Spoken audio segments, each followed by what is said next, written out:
Letošnji 5. Schengenfest bo namreč največji in najbogatejši doslej, tako po velikosti kot ponudbi in programu. Na 3 odrih se bo zvrstilo več kot 35 različnih izvajalcev. Ob slovenskih glasbenih skupinah tudi zveneča imena iz tujine. Tuja imena prvič na našem festivalu, Kaiser Chiefs celo v Sloveniji prvič, Prvi Valjak na festivalu, pol Leningrad Cowboys.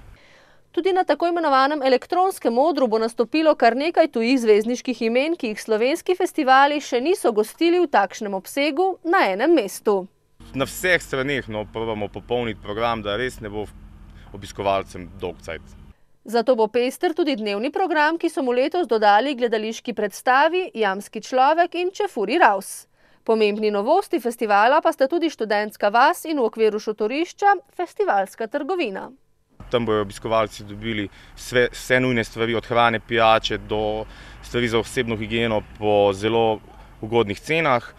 Prireditveni prostor festivala je za več kot tretjino večji kot lani. Glavni oder je postavljen drugače, ponudba je veliko širša, program bogatejši, vremenska napoved odlična, kolpa pa zelo topla. Organizatorji, ki so zadovoljni s predprodajo vstopnic, torej napovedujejo festival presežkov.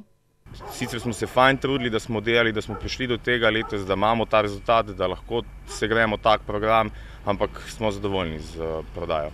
Kar je zelo pomembno, saj s sponzorskim denarjem pokrivajo le dobra 2% stroškov festivala, ki je v 5 letih zrasel in postal prepoznaven v celotni Sloveniji, vedno bolj pa tudi izven njenih meja.